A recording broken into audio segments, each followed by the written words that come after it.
Hello बच्चों, आज हम लोग करने वाले हैं नीट के 2019 से 2025 तक के PYQs zero time waste series के अंतर्गत। मतलब यहां हम लोग करेंगे थर्मोडायनेमिक्स का चैप्टर और नीट फिजिक्स डेली ऐसे वीडियो आपको 6 PM पे मिलते हैं।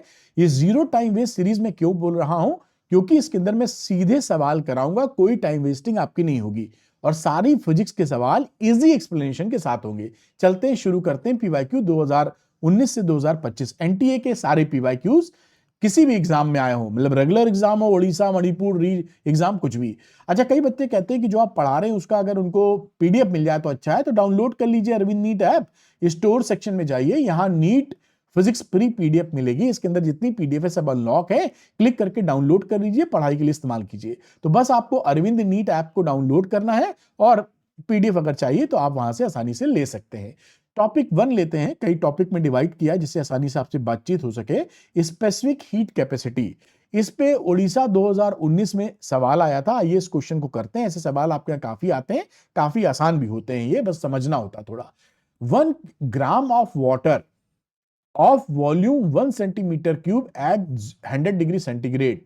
अब ये यहां पर मैं एक फोटो बना देता हूं जिससे आप विजुलाइज कर पाए। ये मान लीजिए पानी है, तो 1 ग्राम ये वाटर लिख दो ऊपर, और इसका वॉल्यूम है 1 सेंटीमीटर क्यूब बेटा जी, और टेम्परेचर है 100 डिग्री सेंटीग्रेड, जैसे हमें समझने में मदद मिले। थोड़ा कलर भी बदल लेते हैं नेक्स्ट स्टेप के लिए। अब इसको इन्होंने कन्वर्ट किया है स्टीम में, सेम टेम्परेचर पे, normal atmospheric pressure 1 into 10⁵ pascal पे। लेकिन उसका जो वॉल्यूम है वो 1671 सेंटीमीटर क्यूब हो गया। अब यहां पे मैं ऐसा ये स्टीम जैसी फीलिंग दे देता हूं आपको। अभी स्टीम में देखिए मास तो वही रहेगा, मास तो स्टीम बनाओ या कुछ भी बनाओ, वॉल्यूम बदल गया, 1671 सेंटीमीटर क्यूब आ गया। ये दे रखा था, यहां से कॉपी किया मैंने। और टेम्परेचर वही है, स्टीम हो या वो हो, टेम्परेचर वही। If the specific latent heat of vaporisation of water, ये वाटर का एल जो दे रखा है वो गिवन है हमको। The change in internal energy हमको निकालना है। तो देखिए यहां पर फर्स्ट लॉ ऑफ थर्मोडायनेमिक्स आप लगाएंगे जब, बहुत ही आसानी से बिना घबराए लगाइए। Delta Q is equal to delta U plus delta W, कोई भी समस्या नहीं है। अब ये हीट हीट कहां से आ रही? तो ये हीट जो वाटर को आप स्टीम में कन्वर्ट कर रहे हैं, स्टेट चेंज कर रहे हैं, तो स्टेट चेंज में ml वाला फॉर्मूला लगता है। तो ये आपने लगाया m इंटू एल, बढ़िया। ये रहा डेल्टा यू, इंटरनल एनर्जी में चेंज ही निकालना है। वर्क डन की बात करें तो ये p into delta we, work done जो होता है P इंटू डेल्टा वी, जो कि कांस्टेंट प्रेशर पे बन डायग्राम होता है, कांस्टेंट प्रेशर यानी पास्कल वाला दे रखा है। अब ये बड़े V स्टीम लिख देते हैं, माइनस V वाटर। अब इसमें वैल्यू रखी जा सकती है। यहां पर हो गया मास है 1 ग्राम, इसको एसआई सिस्टम में चेंज नहीं कर रहे हैं क्योंकि यहां पे देखिए इसकी वैल्यू जूल पर ग्राम दे रखी है। ग्राम ग्राम कट जाएगा तो जबरदस्ती ना करिएगा, मतलब दिमाग खोले रहिएगा, ये कहने का मतलब। 2256 डेल्टा यू हमको निकालना था। देखिए ऐसी डिजिट्स दी जाती हैं आसानी से कट जाए। पी दे रखा है 1 इंटू 10⁵, तो ये 10⁵ पास्कल हो गया। और स्टीम माइनस वाटर, इसको भी एसआई सिस्टम में चेंज करना होगा। तो 1671 माइनस 1 सेंटीमीटर, और ये रहा एसआई के लिए 10⁻⁻6। ये सेंटीमीटर क्यूब को मीटर क्यूब में चेंज करते हो, 10⁻6 से मल्टीप्लाई करते, कौन बड़ी बात है। तो ये हो गया 2256। डेल्टा यू हमको निकालना, अभी निकाल लेंगे। अब ये देखिए यहां पर 10⁵ और इसको खा जाएगा, 10⁻⁻1 बचेगा। यहाँ 1670 आएगा और एक 10⁻⁻1 जीरो निपटा देगा, तो 161 आएगा। ये बिल्कुल आसानी से हो जाता है, थोड़ा सा प्रैक्टिस करिए, बहुत थोड़ी प्रैक्टिस में ही काम बन जाएगा। डेल्टा यू की वैल्यू कितनी हो गई? 2256 में से 167, आप 167 इंग्लिश बोलते होंगे आप, 2089, जिस भी भाषा का प्रयोग करते हो कोई टेंशन नहीं, कुल मिला के साइंस तो साइंस ही रहती है। ये 2089 जो कि यहां पर सी ऑप्शन करेक्ट हो गया। ये देखिए, अब इस सवाल को, ऐसे सवाल आपके यहां आते रहते हैं, कहां से कठिन है सवाल। अब क्या ये फॉर्मूला भी आप याद नहीं करना चाहते हैं कि कैसे लगता? तो कैसे, तो गलत बात हो गई ना, कुछ ज्यादा ही हो गया। तो खैर एनीवे, ये सवाल हम लोगों ने कर लिया, ऑप्शन सी। अगला सवाल करते हैं विदाउट टाइम वेस्ट किए। इसके ऊपर मैं ब्लू कलर लेता हूं। 2024 का सवाल है, बहुत ही सरल सवाल है, मतलब क्या बोला जाए, the following graph represent the TV curve. ये देखिए टी बना है और ये इसीलिए इसका नाम धर दिया TV curve of an ideal gas where T is the temperature and V is the volume. ठीक है, ना लिखते तो भी काम चल जाता। At three pressures P1 P2 P3 compared with those of Charles law.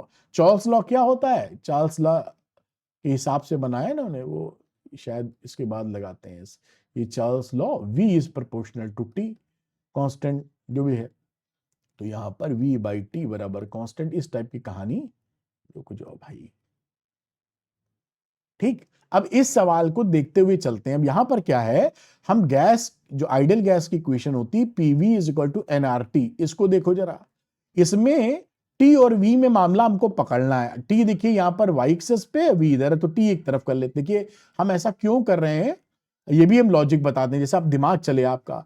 y is equal to max plus C straight line की इक्वेशन होती है, हमें यहां पे अभी क्या निकालना पड़ जाएगा, स्लोप, उसी से p पता कर पाओगे। इस स्ट्रेट लाइन की इक्वेशन में y वाला हिस्सा ये है और x वाला ये, तो इसी तर्ज पर m कंपेयर करना है ना, तो हम ये y की जगह t है, इसलिए सिंगल करे, अकेला करे ले रहे हैं उसको, जैसे ये y अकेला था, तो इसको t लिखो और इसको आपने कर दिया पीवी अपॉन एनआर, इसमें p अपॉन और वॉल्यूम तो क्या ठीक लिख रहा हूं, टी तो यहां रह गया, एनआर पीवी अपॉन एनआर। ठीक है, अब देखिए यहां पर कंपेयर करोगे तो स्लोप कितना आ गया, क्योंकि v हो गया x की जगह x एक्सिस पे है, तो स्लोप की वैल्यू हो गई m बराबर स्लोप, और स्लोप की वैल्यू हो गई p अपॉन एन आर। अब p अपॉन एन आर में क्या है कि n और r तो कांस्टेंट हो गए, ये p का हिसाब यहां पे बना। तो अब यहां पर आप क्या देखेंगे, सिंपल इस भाषा में क्या रहा, m is proportional to p। यहां पे देखें तो ये वैल्यू हो गई m is proportional to p, यानी मास जिसका ज्यादा प्रेशर उसका ज्यादा, ये कुल मिला स्लोप, सॉरी मास कर रहा हूं, ये स्लोप। तो अब यहां पर स्लोप के केस में यहां देखिए इसका रिलेशन, देखिए स्लोप स्टीपर जितना रहेगा उतना स्लोप होगा। तो ये स्लोप में P1 P2 P3, तो P1 का स्लोप ज्यादा है, P2 का उससे कम, P3 का इससे तरह, P1 खड़ा है, तो ये वैल्यू हो गई P1 is greater than P2 is greater than P3। तो ये यहां पर P1 is greater than P2 is greater than P3। अब ये यहां पर आपकी इक्वेशन बनी, तो आपका आंसर क्या आ गया यहां पर आंसर बना B option, B option is the correct one. तो ये सवाल आप यहां पर बड़े आसानी से कर सकते हैं, वो आपका बी ऑप्शन आप करेक्ट कर देंगे। अब इसको टिक कर लीजिए, देखिए कहां से ये सवाल कहीं से दिक्कत नहीं दे रहा है, एकदम आसान सवाल है, बस आपको इससे सरल सवाल इतना तो समझना ही पड़ता है, इससे सरल क्या बनेगा। उम्मीद करते हैं आप ये समझ पाए होंगे और आसानी से इसको कनेक्ट कर पाए होंगे। अगला सवाल करते हैं बिना समय गवाए, topic number 2, thermodynamic state variables and equation of state. आइए इसको करते हैं, ये भी महा सरल सवाल। मैं नीला ही कलर लेता हूं, अच्छा चलो भाई, चलो हटाओ। The equilibrium state of A thermodynamic system is described. अब कह रहा है इक्विलिब्रियम स्टेट को ये 5 पैरामीटर दिए हैं, वेरिएबल्स दिए हैं बोलो, और कह रहा है कि ये जो इक्विलिब्रियम स्टेट है उनको डिफाइन कौन करता है, कौन कौन बताता है, pressure, total heat, temperature, volume, work done. अगर आप सीधे पूछें तो ये जो आपको सीधे इसमें कुछ सोचना नहीं है, प्रेशर, टेम्परेचर और वॉल्यूम, ये 3 चीजें स्टेट वेरिएबल्स होती हैं, और ये 3 चीजें किसमें, ये आपकी डी के अंदर है, तो इसका आंसर हो जाएगा डी। अब इसको थोड़ा सा मैं बता देता हूं जिससे आगे आपको याद रहे। स्टेट वेरिएबल की बात की जाए इस क्वेश्चन के हिसाब से, तो ये स्टेट वेरिएबल क्या रहा, प्रेशर लिख देता हूं, टेम्परेचर लिख देता हूं और वॉल्यूम लिख देता हूं। और जो पाथ फंक्शंस होते हैं, पाथ फंक्शन का मतलब पाथ बदलने से उनकी वैल्यू बदल जाती है, जैसे हीट Q, वर्क W। तो ये पाथ डिपेंडेंट फंक्शंस हो सकते हैं कि एक जगह से दूसरे जा रहे हो, अब पाथ घुमाया तो पाथ से को बदल जाए, तो ये पाथ फंक्शन है, ये स्टेट को डिफाइन नहीं करते हैं। स्टेट वेरिएबल से इंटरनल एनर्जी भी होती तो भी वो स्टेट वेरिएबल हो जाती, यहां पे है नहीं। तो ये यहां पर ध्यान रखिएगा। स्टेट वेरिएबल का मतलब अब ज्यादा समझाएंगे तो वो समय आपका लग जाएगा। स्टेट वेरिएबल को नॉर्मली आपके कोर्स में पीवीटी एनसीईआरटी में लिखा हुआ है, वो भी इंटरनल एनर्जी भी होती है, बिल्कुल ठीक बात, लेकिन पीवीटी से डिफाइन करते हैं कि ये इसका स्टेट वेरिएबल है। हीट और वर्क ये पाथ फंक्शंस होते हैं, हीट वेरिएबल नहीं होते। उम्मीद करते हैं ये बात आप पकड़ पाए होंगे। अब अगला आता है thermodynamic, topic number 3, thermodynamic processes. अब इसमें ये सवाल 2019 का है, जो मुझे लगता है इससे सरल सवाल आपको तो कौन देगा, कब देगा, मुझे नहीं मालूम। In which of the following processes heat is neither absorb nor released. अरे भैया की कह रहे हैं डेल्टा क्यू जीरो, ना आए ना जाए। अब इसे तो कितना भी ढीला प्रेजेंटेशन होगा, इसको एडियाबैटिक तो कह ही देंगे आप। ये गलत तो होने के चांस हमें लगते नहीं है, बाकी तो आप महान है, कुछ भी कर सकते हैं। तो ये एडियाबैटिक हो गया। अब देखिए यहाँ पे जो आइसो, मैं आपको थोड़ा और इसको एक्सटेंड कर देता हूं जिससे बाकी सवालों में मदद मिले। आइसोबारिक कौन सा प्रोसेस होता है रिवीजन के तौर पे? आइसोबारिक होता है जिसमें प्रेशर कांस्टेंट होता है, पी कांस्टेंट। आइसोकोरिक कौन सा प्रोसेस होता है? आइसोकोरिक जिसमें होता है वॉल्यूम कांस्टेंट। आइसोथर्मल कौन सा प्रोसेस होता है? जिसमें टेम्परेचर टी कांस्टेंट। और एडियाबैटिक तो हम लोग कर ही चुके हैं अभी। एडियाबैटिक में आप कह लीजिए जिसमें डेल्टा क्यू की वैल्यू जीरो, यहां भी डेल्टा टी डेल्टा वी सबका जीरो लिख सकते हैं। मतलब यहां आप क्यू कांस्टेंट कह दीजिए। अब डेल्टा क्यू ज्यादा बेहतर है, delta T will be zero, delta we will be zero, delta P will be zero. तो ये ना समझिएगा यहां डेल्टा लिख दिया बाकी नहीं लिखा, तो थोड़ा सा अंडरस्टैंडिंग बढ़ाए रहिए। तो उम्मीद करते हैं ये बड़ी ही आसानी से आप समझ गए होंगे। अब अगला सवाल ये देखिए, बहुत इंटरेस्टिंग है और कई टीचर्स गहराई में आपको ले नहीं जाएंगे, लेकिन हम ले जाएंगे और सरल भाषा के तहत, क्योंकि हम इसके तैयारी और डीप अंडरस्टैंडिंग लेकर आपको बताएंगे, वरना जिससे गलती ना हो। देखिए लिखा है, two cylinders A and B of equal capacity are connected to each other via stop cock. ये मैं बनाने की जरूरत नहीं है, लेकिन मैं इसलिए बना रहा हूं कि आपको आपका डर खत्म हो जाए। ये देखिए यहां पर ऐसे बनाया, दो सिलेंडर टाइप है, ये ए बना दो, ये यहां पर स्टॉप कॉक लगी हुई है जैसा इन्होंने बोल रखा है, ठीक है। ये ए भी बना दिया।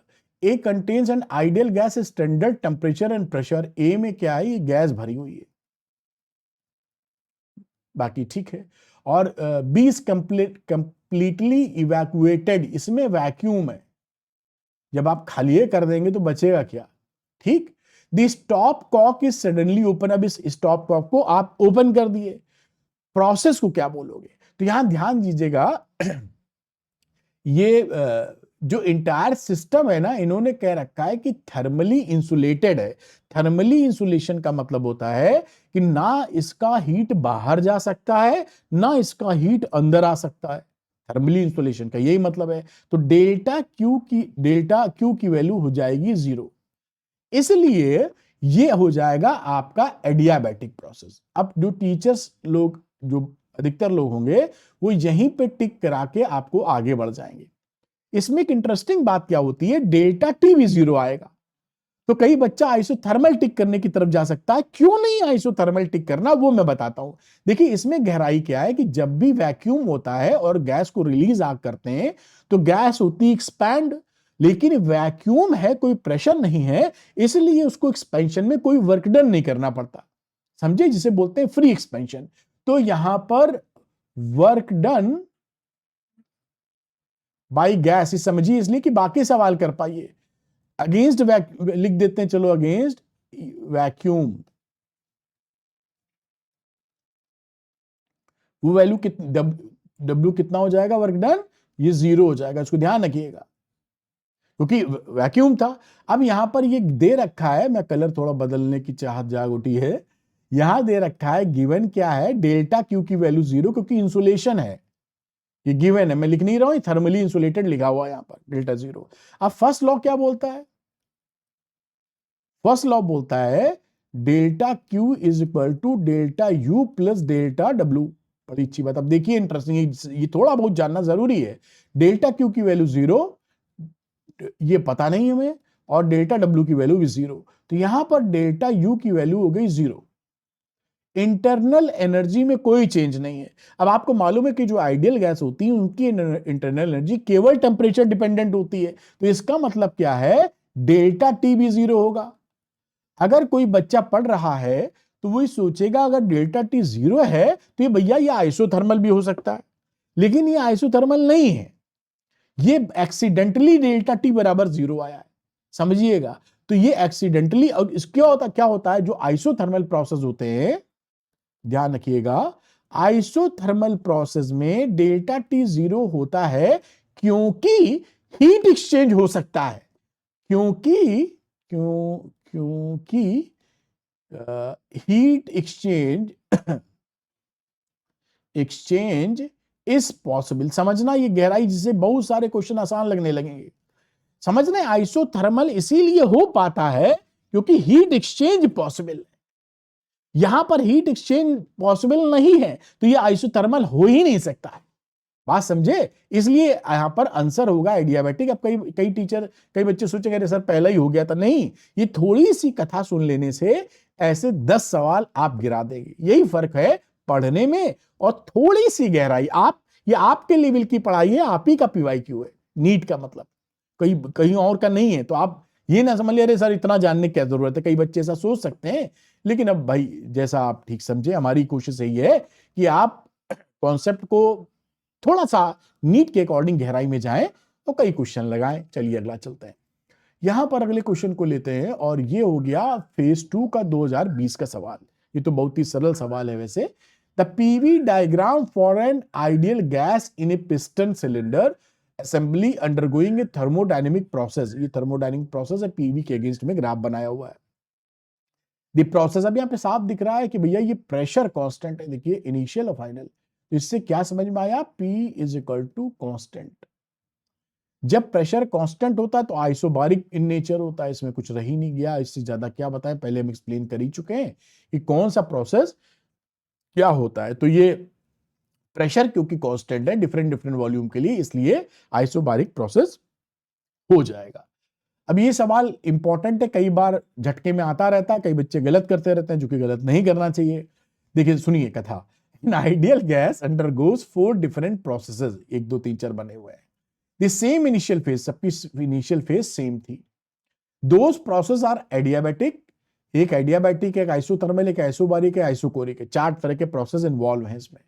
The curve which represent the adiabatic, इनमें से चारों में से एडियाबैटिक कौन सा है बताओ। हम आपको चारों बताएंगे क्योंकि आप पढ़ रहे हैं तो सीखना जरूरी है। कलर ऑरेंज लाल है यहाँ, तो ऑरेंज तो है नहीं, चलिए कोई नहीं, इसी कलर से हम लोग कार्यक्रम बना लेते हैं। चलो भैया ये अलग कलर इस्तेमाल करो। अब देखिए क्या है कि ये चौथा क्या है, ये प्रेशर कांस्टेंट है। देखिए बदल ही नहीं रहा है, वी बदल रहा है, पी नहीं बदल रहा है। तो ये क्या हो गया, आइसोबारिक। जहां प्रेशर कांस्टेंट होता है उसको बोलते हो आइसोबारिक इन नेचर। और ये 1 वाले को देखो तो ये वॉल्यूम कांस्टेंट है, तो जहां वॉल्यूम कांस्टेंट होता है वो आइसोकोरिक होता है, आइसोकोरिक। वी सेम या वी कांस्टेंट। अब बाकी 2 के लिए हमें थोड़ा सा समझाना पड़ेगा आपको। अब ये 2 और 3 का मामला है क्योंकि दोनों में स्लोप है, कुछ ना कुछ चेंज है। तो ये बात आप ध्यान रखेंगे या रखे होंगे कि जो एडियाबैटिक का स्लोप होता है, एडियाबैटिक, मैं जो स्लोप की बात कर रहा हूं वो मैग्नीट्यूड की बात कर रहा हूं। कई लोग मैथ्स पढ़े हो ज्यादा तो वो गड़बड़ाने लगे। Gamma P upon V value होती है और सॉरी आइसोथर्मल की इन मैग्नीट्यूड उसकी वैल्यू होती है पी अपॉन वी। ये मैग्नीट्यूड की बात है, माइनस प्लस साइन नहीं देख रहे हैं।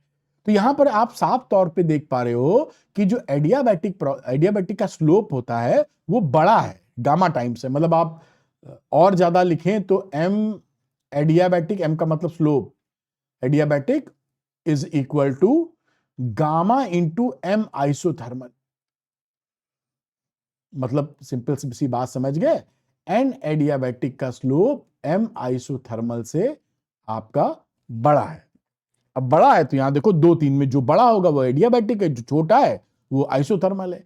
बड़ा कैसे होता है, जो स्टीप होता है, ज्यादा तेजी से इसमें वैल्यू घटे। तो 2 नंबर में देखिए ये ज्यादा स्टीप है, ज्यादा तेजी से वैल्यू घट रही है, यहां से यहां तक पहुंचने में ये यहां पहुंचा और ये ऊपर तक है।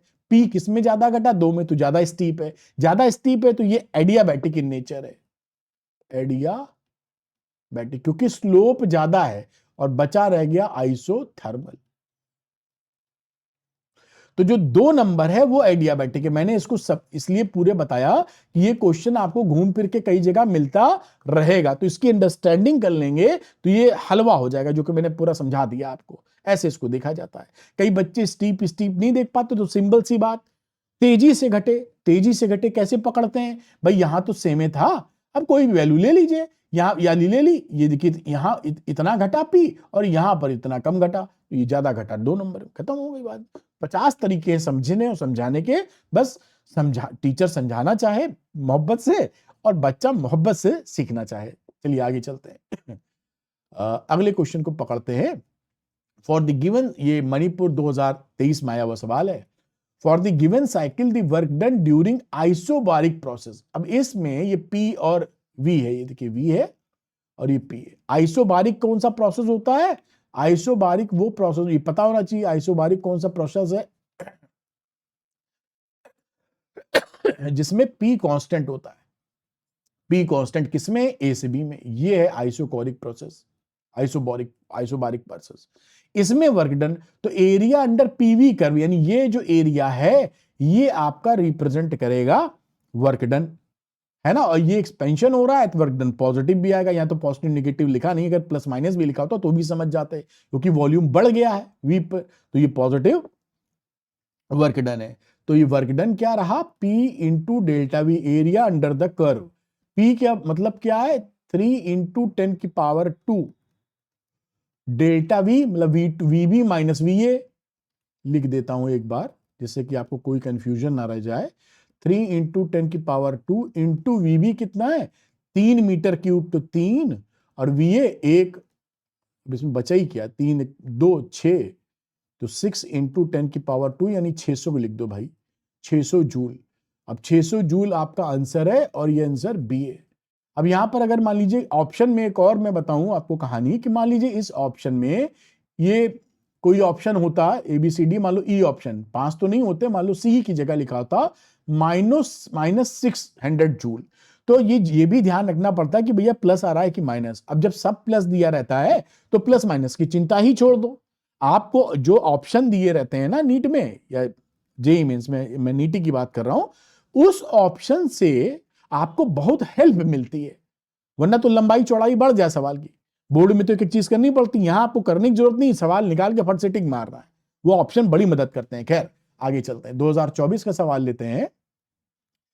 ए thermodynamic system is taken through a cycle ABCDA, बढ़िया। The work done by the gas along the path BC। BC कौन सा पाथ है भैया? ये BC वाला पाथ है, दिख रहा है ना। अभी जो BC पाथ है इसमें तो वर्क डन होगा ही नहीं, क्यों? Delta V B to C मामला 0 है, देखिए कांस्टेंट वॉल्यूम है। और आप जानते हैं कि जब भी P इंटू डेल्टा V लगाने जब आप जानते हैं और डेल्टा V निपट गया है तो work done will B 0, work done will B 0। यानी ये एकदम आपका महा हलवा सवाल था जो आप बिल्कुल खाने के लिए तैयार थे। अगला करते हैं, 2025 का सवाल करते हैं। ये थोड़ा ठीक ठाक सवाल है लेकिन कोई डिफिकल्ट नहीं है। लिखा है 2 gases A and B are filled at the same pressure in separate cylinders with movable piston of radius RA and RB। मैं फोटो बनाऊं तो चलिए बनाता हूं अभी। On supplying equal amount of heat to both the system, ये देखिए दो ऐसे कनेक्टेड है ना, विथ मूवेबल नहीं, कनेक्टेड नहीं, 2 gases A and B are filled at the same pressure in separate cylinders. ये अलग हो गया और भैया ये अलग हो गया। ये A है, ये B है, और यहां पर पिस्टन लगा हुआ है जो मूव कर सकता है, और ये सिलेंडर्स हैं, तो इसका रेडियस, इस पिस्टन का रेडियस RA और इस पिस्टन का रेडियस RB है। सेम हीट दोनों को दी जाती है, equal amount of heat to both the systems. Reversibly under constant pressure, P same है दोनों का, कांस्टेंट प्रेशर सेम, क्या कांस्टेंट भी लिखना चाहिए, समझ गए तो। The piston of gas A and B are displaced by 16 centimetre and 9 centimetre. इसका डिस्प्लेसमेंट कितना है, 16 सेंटीमीटर, और इसका डिस्प्लेसमेंट कितना है, 9 सेंटीमीटर, ठीक, respectively. If the change in their internal energy is the same, कह रहा है डेल्टा क्यू भी सेम है, ऑल्सो सेम। तब रेशियो बताओ R A upon R B. देखिए जो यहां पर काफी कुछ मामले सेम है, तो जो फर्स्ट लॉ ऑफ थर्मोडायनेमिक की इक्वेशन होती है, delta Q is equal to delta U plus delta W.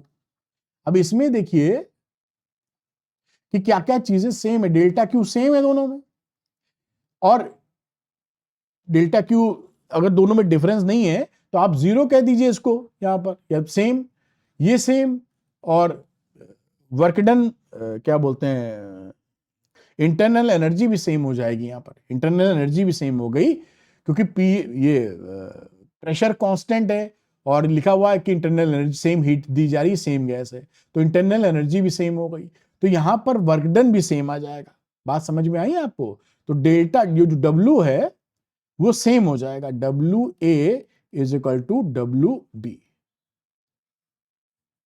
Work done will be same, same Q है, सेम इंटरनल एनर्जी, कह रहा है ना इंटरनल एनर्जी सेम है, ये भी सेम है, ये भी सेम है, तो ये भी सेम होना होगा, कह रखे हैं कि दोनों के केस में क्यू भी सेम है, यू भी सेम है, ये लिखा है ना, if the change in their internal energy is the same, same, तो डेल्टा डब्ल्यू भी सेम, यानी कि दोनों में डब्ल्यू ए बराबर डब्ल्यू बी होगा। अब यहां कांस्टेंट प्रेशर था, इसको लिख दीजिए P A into V A बराबर P B into V B, colour थोड़ा बदल लेता हूं। अब इसी को आगे बढ़ा देते, प्रेशर दोनों में सेम था क्योंकि पी ए बराबर पी बी इन्होंने बोल रखा है, तो सिंपल ये सेम। अब हमारे हाथ में क्या बचा, वी ए बराबर वी बी, वी ए बराबर वी बी।